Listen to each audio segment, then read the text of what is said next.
Welcome to NightLamp's reading of On the Heights, copyright 1908, written by Christian D. Larson. Part 5.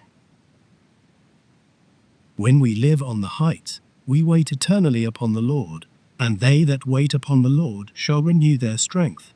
Neither weariness nor weakness are possible, because in the cosmic world we are one with God, and to be one with God is to be filled, through and through, with the limitless power of God. To wait upon the Lord is to give ourselves completely to the Most High. It is to live for the infinite, and when we live for the infinite will live in us.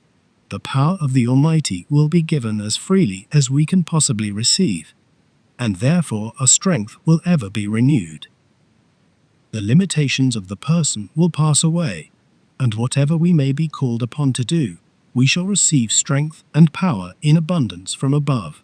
All things will become possible because God is with us, and God is with us because we are with God.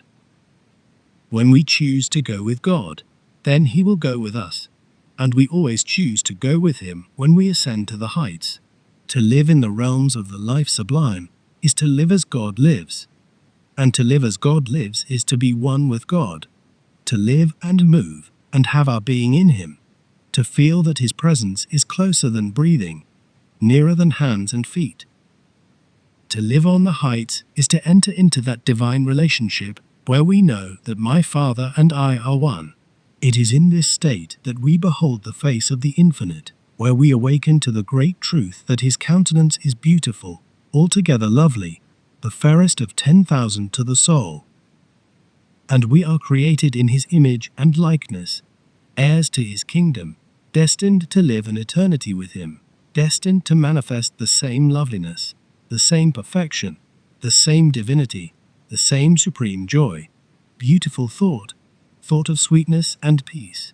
The mere thinking of this thought will inspire the soul to feel the divinity of its own exalted existence, and ascend to those heights where the light of His glory is shining forever. When those gentle moments creep over us, those moments that awaken the tender sweetness of life, we long to be with God, we long to feel His presence, and nothing else can satisfy. The soul is calling for its own, waiting and yearning to be taken in the arms of infinite love. And those moments are sacred indeed. The soul is awakened. It is on the verge of another and a better world. We are upon holy ground and should lift our hearts in worship as we never worshipped before. We are about to be born again, to be born of the Spirit, to be taken in the arms of love to His secret places on high. Whenever the soul begins to yearn for the infinite, the divinity within us is awakened, and we are ready to ascend to the heights. We are ready for a better world, and it is our privilege to enter that better world even now, while still in personal form.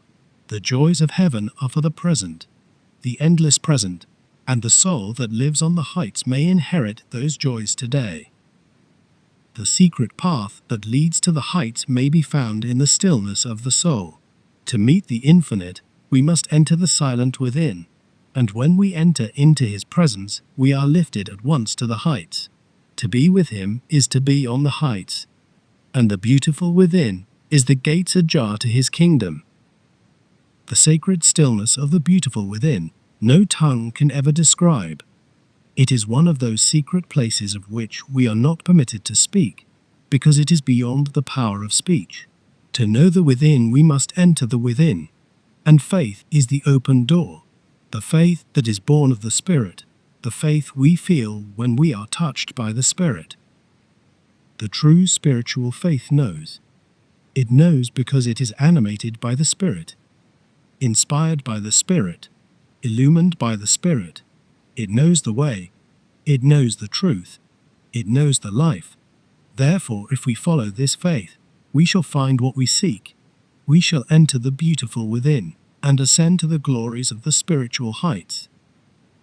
To follow the ascending light of the true spiritual faith is to keep the eye single upon the great eternal light, and so long as we see that light, and that light alone, we shall pass upward and onward eternally towards the greatest heights of God's transcendent worlds. We shall turn neither to the left nor to the right, because our minds will be filled with the one light, and that light alone will guide us. Thus we shall follow the straight and narrow path, the path that leads into life, the limitless life of the beautiful cosmic world.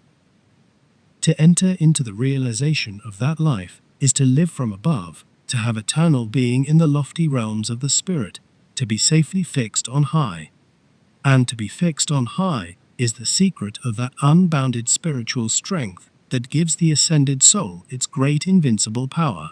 The soul that has gained this power has entered into possession of supreme spiritual mastery.